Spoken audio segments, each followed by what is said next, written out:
చూడాలంటారు? ప్రజాపాలన పేరుతో అధికారంలోకి వచ్చినటువంటి రేవంత్ సర్కార్ కేవలం 6 నెలల కాలంలోనే సామాన్యులపై, ప్రజలపై ఇప్పటి వరకు జరుగుతున్నటువంటి దాడులు మరొక ముందే జర్నలిస్టులపై కూడా దాడులు చేస్తున్నటువంటి పరిస్థితి కనిపిస్తోంది. ఇవాళ ఉస్మానియా యూనివర్సిటీలో డిఎస్సిని రద్దు చేసి మెగా డిఎస్సిని ప్రకటించేంత వరకు మేము మా శాంతియుతంగా మా నిరసన తెలియజేస్తామని చెప్తూ విద్యార్థులు ఉస్మానియా యూనివర్సిటీ ఆర్ట్స్ కాలేజీలో చేస్తున్నటువంటి ధర్నాలో భాగంగా అక్కడికి వచ్చినటువంటి పోలీసులు ఓపికను, పేషెన్సీని పూర్తిగా కోల్పోయి, విచక్షణ కోల్పోయి గులాబీ కండువాలు కనిపిస్తే వారిపై దాడి చేయాలని రేవంత్ సర్కార్ చెప్పిందో ఏమో అన్నట్టుగా వ్యవహరిస్తున్నటువంటి తీరేదే కనిపిస్తా ఉంది. విద్యార్థులపై పాశవికంగా దాడి చేస్తూ వీపులపై పిడిగుద్దులతో మోచేతితో దాడి చేస్తూ విద్యార్థులను లాక్కెళ్లడమే కాకుండా కవర్ చేయడానికి వెళ్ళినటువంటి జీ తెలుగు ఛానల్ సంబంధించినటువంటి జర్నలిస్టుల పైన కూడా దాడి చేసి ఎవడరా నువ్వు అంటూ ఆ లోకల్ గా ఉన్నటువంటి దాడి చేసి ఆయనను తీసుకెళ్తున్నటువంటి పరిస్థితి. ఇవాళ నిజంగా సిగ్గుచేటు అయినటువంటి పరిస్థితి. జర్నలిస్టు సంఘాలు ఎక్కడున్నాయి, అసలు జర్నలిస్ట్ సంఘాలు ఇంకా రాష్ట్రంలో ఉన్నాయా లేవా అనేటువంటి మాత్రం ఇప్పటికీ అర్థం కానటువంటి పరిస్థితి కనిపిస్తోంది. ఒక వార్త కవర్ చేయడానికి వెళ్ళినటువంటి జర్నలిస్ట్ పైన దాడి చేస్తారు, ఒక నిరసన తెలియజేయడానికి వచ్చినటువంటి విద్యార్థుల పైన, నిరుద్యోగుల పైన దాడి చేస్తారు. అనవసరమైనటువంటి హామీలు ఇచ్చి, అనువుగానటువంటి హామీలను ఇచ్చి డిఎస్సికి సంబంధించినటువంటి అంశంలో జరుగుతున్నటువంటి వైఖరి ఏదైతే ఉందో ఆ వైఖరిని తప్పుపడుతూ వాళ్ళు ఇచ్చినటువంటి హామీల్లో భాగంగా విద్యార్థులు ధర్నా చేస్తూ నిరసన తెలియజేస్తున్నటువంటి క్రమంలో ఇవాళ బీఆర్ఎస్ నేతలను పచ్చి బూతులు తిరుగుతూ అక్కడి నుంచి తీసుకెళ్లి గత వారం రోజులుగా ఇది ఒక డ్రామా కనిపిస్తా ఉంది. హైదరాబాద్ నగరంలో ఉన్నటువంటి అవుట్స్కట్స్ లోకి రాత్రిపూట తీసుకెళ్లి లేడీస్ అని చూడకుండా, జెంట్స్ అని చూడకుండా, విద్యార్థులకు కనీసం తిండి కూడా పెట్టకుండా, పచ్చి మంచినీళ్ళు కూడా ఇవ్వకుండా ఏదో రకమైనటువంటి సైకోతత్వాన్ని పోలీసులు అయితే ప్రదర్శిస్తున్నారు. గత బీఆర్ఎస్ హయాంలో 10 సంవత్సరాల కాలంలో ఫ్రెండ్లీ పోలీసులను అమలు చేస్తూ పోలీసులు ఎట్లా ఉన్నారు, సడన్ గా 6 నుంచి 7 నెలల కాలంలో పోలీసులు ఇట్లా ఎందుకు తయారయ్యారు? ఎక్కడ చూసినా పోలీసులు కేవలం వారి అవతలి వారిని మాటలతో నెట్టివేయడం, అదేవిధంగా ధర్నాలు చేస్తూ సామరస్యంగా ప్రజాస్వామ్య దేశంలో రాజ్యాంగం ప్రసాదించినటువంటి హక్కు పౌరులకు ధర్నాలు అంటే నిరసన తెలియజేసేటువంటి కార్యక్రమాన్ని అడ్డుకుంటూ ఇవాళ ఒక రాచరికపు పాలన కొనసాగిస్తున్నటువంటి రేవంత్ సర్కారు చేస్తున్నటువంటి పనులైతే చాలా స్పష్టంగా కనిపిస్తా ఉన్నాయి.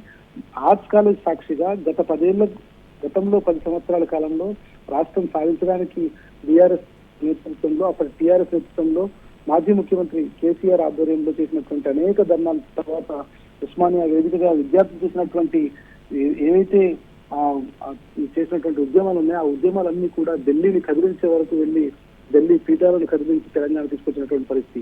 అప్పటి నుంచి 10 ఏళ్ల కాలంలో ఒక్కరోజు కూడా ఇట్లాంటి ఇన్సిడెంట్ జరగలేదు. తర్వాత విద్యార్థులు తమ హక్కుల కోసం మెగా డిఎస్సీని వేయాలి, ఈ డిఎస్సీని రద్దు చేసి 3 నెలలు పోస్ట్ పోన్ చేయండి అని వాళ్ళు న్యాయబద్ధంగా కోరుతున్నటువంటి కోరికను వినకుండా పోలీసులు ఒకవైపు వారికి ఉన్నటువంటి విచక్షణ కోల్పోయి ఓపికను నశించుకొని బూతులు తిరుగుతూ అసలు మాట్లాడడానికి, చెప్పడానికి, టీవీలో మాట్లాడడానికి అనువైనటువంటి మాటలు కూడా కావాలి అంత ఇబ్బందికరంగా మాట్లాడుతూ పూర్తిగా సమైక్య పాలనలో మాట్లాడటమే కాదు, వాళ్ళ లాక్కెళ్లే క్రమంలో వాళ్ళని ఇష్టం వచ్చినట్టుగా కొట్టడం కూడా మనం విజువల్స్ లో చూస్తూ ఉన్నాం.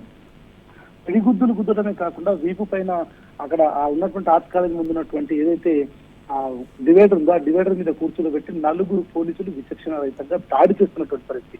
అది కొట్టడం అని కూడా చెప్పడం సమంజసం కాదు సునీత. చాలా క్లియర్ గా కనిపిస్తోంది. లోపల ఒక రకమైనటువంటి కోపాన్ని, ఆక్రోశాన్ని, ఆవేదనని, ఓపిక నశించినటువంటి తత్వాన్ని అక్కడ పెట్టుకొని వాళ్ళు దాడి చేస్తున్నారు. కేవలం ఉస్మానియా యూనివర్సిటీ వేదికగా పోలీసులు విద్యార్థులను దాడి చేసి కొట్టడానికి వచ్చినట్టుగానే చాలా స్పష్టంగా కనిపిస్తోంది. ఇంతవరకు ఇంత జరుగుతున్నా కనీసం రేవంత్ సర్కార్ పట్టించుకోకపోగా ప్రజాపాలన అంటూ లేనిపోని ఆర్భాటాలు చెప్పి లేనిపోని అనువుగానటువంటి హామీలను ఇచ్చి విద్యార్థుల జీవితాలతో ఆడుకున్నటువంటి పరిస్థితి చాలా స్పష్టంగా కనిపిస్తోంది. శాంతియుతంగా తమ నిరసన తెలియజేస్తున్నటువంటి డిఎస్సీ అభ్యర్థులు, బీఆర్ఎస్ నేతలను పచ్చి బూతులు తిరుగుతూ వారిపై దాడి చేయడం, ఇష్టానుసారంగా వ్యవహరించడం, అక్రమంగా కేసులు పెట్టి ఉస్మానియా నుంచి బొల్లారం తీసుకెళ్లడం, అవసరమైతే ఉస్మానియా నుంచి ఫలక్నామా తీసుకెళ్లడం, లేదంటే బోడుపల్లి తీసుకెళ్లడం, ఈ రకమైనటువంటి వ్యవహారాన్ని కొనసాగిస్తూ కేవలం వారికి ఉన్నటువంటి అధికారాన్ని యూనిఫామ్ అడ్డం పెట్టుకొని చేసినటువంటి కార్యక్రమాలు అయితే ఏవైతే ఉన్నాయో అవి పూర్తిగా అప్రజాస్వామికంగా ఉన్నాయి. పోలీసులు నిన్నటికి నిన్న మంత్రి పొన్నం ప్రభాకర్ బల్కంపేట జరిగినటువంటి విషయంలో పోలీసుల ఓవర్ యాక్షన్ కూడా చాలా స్పష్టంగా కనిపిస్తుంది. అనేక మంది ప్రజలు దానిపైన కంప్లైంట్ కూడా ఇచ్చారు. ఎక్కడా పోలీసింగ్ నడవడం లేదు. కేవలం ఈ 10 కాలంలో జరిగినటువంటి ఫ్రెండ్లీ పోలీసింగ్ పక్కన పెట్టి ఈ 6 నెలల కాలంలో చాలా క్లియర్ గా దాడులకు దిగుతున్నటువంటి పరిస్థితి కనిపిస్తోంది. ఇప్పటికే చాలా మంది రిటైర్ అధికారులు గతంలో రాష్ట్రంలో డీజీపీగా పనిచేసినటువంటి చాలా మంది వీటన్నింటిని చూసి ముక్కున వేలేసుకుంటున్నారు. రాష్ట్ర ప్రభుత్వం ఎటు వెళ్తుంది, పోలీస్ వ్యవస్థ ఏం చేస్తుంది, జర్నలిస్టులపై చేయి చేసుకోవడం, విద్యార్థులపై దాడి చేయడం, సామరస్యపూర్వకంగా వెళ్తున్నటువంటి ప్రజాస్వామ్యబద్ధంగా ధర్నాలు చేస్తున్నటువంటి విద్యార్థులపై దాడులు చేయడం, కొట్టడం, ఇది ఎక్కడి సంస్కృతి? అసలు ఇక్కడికి వచ్చినటువంటి వారు ఎవరు? పోలీసుల దృష్టిలో ఉన్నటువంటి రౌడీలా? యూనిఫామ్ ను గౌరవం లేకుండా యూనిఫామ్ వేసుకొని ఇష్టం వచ్చినట్టు మాట్లాడుతూ వారి భాష వారి గతంలో డీజీపీగా పనిచేసినటువంటి అనురాగ్ శర్మ కానీ, ఇప్పుడు పబ్లిక్ సర్వీస్ కమిషన్ చైర్మన్ అయినటువంటి మహేందర్ రెడ్డి కానీ అనేక సందర్భాల్లో వాళ్ళు చెప్పుకొచ్చారు పోలీసుల వ్యవహారాల్లో చాలా స్పష్టంగా భాష అనేది చాలా ముఖ్యమని. కానీ వచ్చినటువంటి సందర్భంలో పోలీస్ స్టేషన్ కు వచ్చిన సందర్భంలో రిసెప్షన్ ఏర్పాటు చేసి ఒక లేడీ కానిస్టేబుల్ అక్కడ పెట్టి వచ్చినటువంటి అవసరాలు తెలుసుకొని వారికి అనువుగా పనిచేసినటువంటి పోలీస్ వ్యవస్థ ఇప్పుడు కనిపించడం లేదు. యూనిఫామ్ ఉందన్నటువంటి అహంకారంతో వాళ్ళు చేస్తున్నటువంటి పనులకు అదుపు లేకుండా పోతుంది. ఇదేంటని ప్రశ్నించినటువంటి జర్నలిస్టులని, విద్యార్థి సంఘ నాయకులని, ఆయా పార్టీల విద్యార్థి నాయకులని ఇష్టానుసారంగా దాడులు చేస్తూ కొట్లాడుతున్నటువంటి పరిస్థితి కనిపిస్తోంది. ఇది ప్రజాస్వామ్య దేశమా, రాచరిక పాలన? తెలంగాణ రాష్ట్రం ఒక్కటే ఒక రాచరిక పాలనగా ఉందా?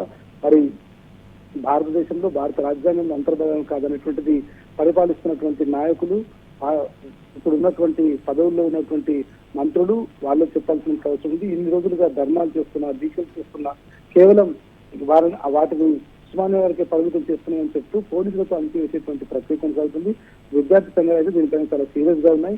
ఇప్పటికే ప్రతిపక్ష పార్టీలో ఉన్నటువంటి అనేక మంది నాయకులు, కేటీఆర్, హరీష్ రావుతో సహా అనేక మంది నాయకులు దీన్ని తీవ్రంగా తప్పుపట్టారు. మరి జర్నలిస్ట్ సంఘాలు దీనిపైన ఎటువంటి కార్యాచరణ తీసుకుంటా, ఎట్లా ముందుకెళ్తా అనేటువంటిది రానున్న రోజుల్లో తెలుసుకునే అవకాశం కనిపిస్తోంది. Right Bhaskar, thank you.